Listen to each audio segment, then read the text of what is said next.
There's never been a war that's easier to prevent, and there's never been a war that's easier to end.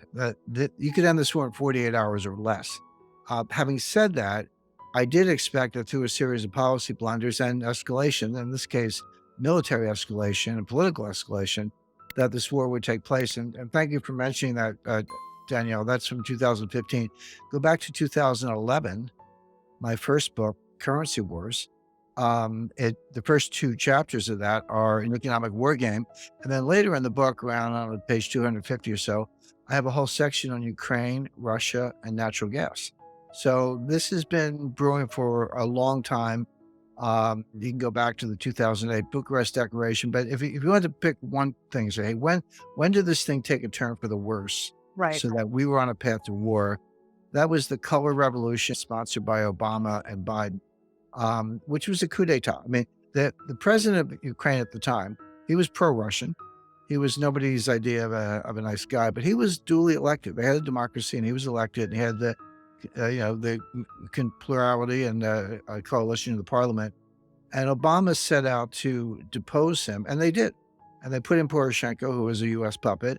And at the same time, like 2 months after the color revolution, 1 month before Poroshenko, Putin took Crimea. He said, okay, that's how you want to play. Fine. You move away from neutrality, move towards NATO. NATO, I'll take Crimea, your move. And then there was nothing there. Putin didn't take one square inch during the Trump administration, because Trump is highly unpredictable, but put Biden back in, who was part of the original Obama-Biden team. And here we are again. So you could easily see this coming. Yeah, that's an interesting point that I want to get back to. If the Russians had, the propaganda to put Trump in power, why wouldn't he have done it under Trump? Because they didn't have the propaganda to put Trump in power. That was a lie concocted by Hillary Clinton, pursued by the Democratic National Committee. And, if I'd said that, well, I did say that 6 years ago, but when you said it 6 years ago, you were disregarded as a kook. But now, through multiple investigations, reports, that information is out there. In fact, it's worse than that. Not only was the Trump Russia, collusion hoax, which has been thoroughly looked at by congressional committees, the Department of Justice Inspector General, the Mueller Commission. Everybody looked at it. Bipartisan, independent, all said the same thing. It was a hoax. It was a fake dossier. It never happened. So not only was Trump not in Putin's pocket, he was the only one who stood up to Putin in such a way that Putin didn't take one square inch of territory. He took Crimea under Obama. Now he's taking kind of half the country under Biden.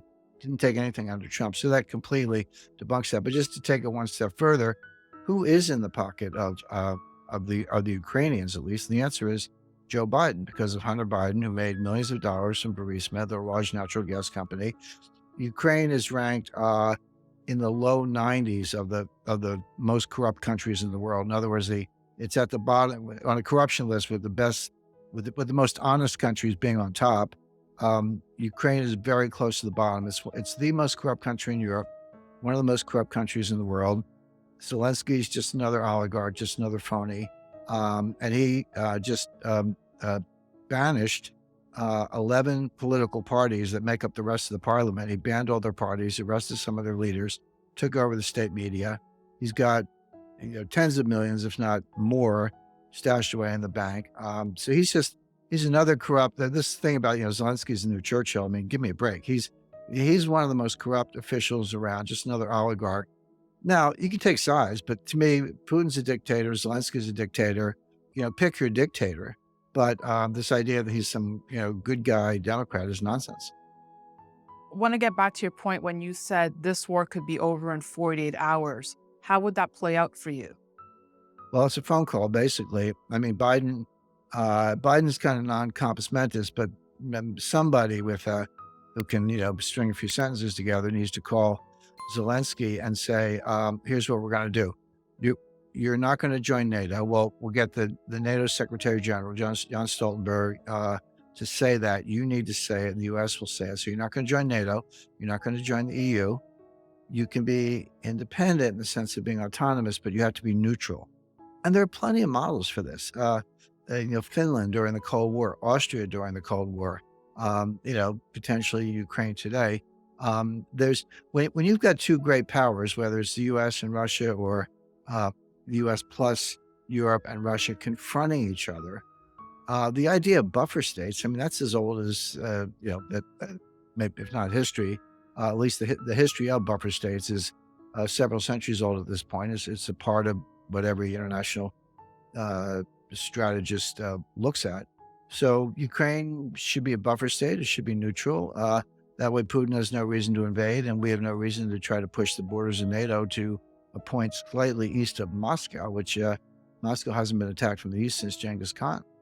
Let's talk about the economic war once the kinetic war, as you say, is over. And, you say Russia's not a punching bag that takes hits without hitting back. You cite, for example, Russia will be teaming up with China to roll out the Chinese credit card system for Russian consumers. This comes after Visa and MasterCard ended all business with Russia. Their efforts won't end there. So let's start with that. How we might see this power play emerge between China and Russia, or this teaming up, this partnership. Right. Well, let's start with the sanctions and then pivot over to how China can replace a lot of other points of contact in terms of the Russian economy. Um, these sanctions will not work to stop the war or slow the war or change the outcome of the war. Now, they absolutely punish the Russian economy. Yep. They punish Russian individuals, consuming Russian citizens. They're going to have fewer options, more expensive goods. Their economy is going to slow down, unemployment will go up, the ruble is devalued. All those things are true, but they're also true in the United States. We're going to punish Americans far worse than the Russians. Ukraine's kind of one of their nicknames is the breadbasket of Europe. They provide about, Russia and Ukraine together provide about 25% of the grain exports in the world. And, pick your country, but when you get to Africa, there are countries in Africa where they get almost 100% of their grain from Ukraine. Lebanon gets 100% of its grain from Ukraine. Those people are going to starve because the Russians have taken over the Sea of Azov. They're working on the Black Sea ports. Odessa's the big one that's left, but Odessa's in their sights. That'll be a month to 6 weeks away because they got to finish up Mariupol and connect the line from Kharkiv to Donetsk and then extend to Crimea. So they have a lot of work to do on the south and the east to consolidate that. But then they'll turn and Kiev's last. Everyone's like, oh, gee, Putin had a 3-day blitzkrieg in Kiev and he didn't do it, so he's failed. That's not true. Where did that come from? That's a Western propaganda narrative to set up Putin as a failure. That was never Putin's plan. Have you seen the Russian battle plans? I haven't, but I know what they're doing just by looking at their operations. Kiev is last on the list. They want to get Odessa first, but when they do, and this may already be the case because the Russian Navy is in the Black Sea, there are not going to be any exports from Ukraine, and the U.S. has banned most exports from Russia. And Russia has retaliated by saying, we're not going to export you anyway, even if you didn't have a ban. You're on our banned list. But you take 25% of the world's grain exports off the market. Tell me what that does to the price of wheat. And by the way, wheat's not just a loaf of bread. Most grain is used to feed livestock. So it goes straight through the price of pork, chicken, beef, etc. You're looking at things doubling or more. And then, that's if you can get it. Then behind that are shortages. Now, we had a supply chain breakdown before any of this started. The supply chain has been breaking down in stages over the last several years. That became acute last fall. And everyone's like, oh, well, yeah, give it a month, they'll sort things out. No, it's getting worse. Now you put the Ukraine war on top of that and the economic sanctions on top of that, it's going to get a lot worse.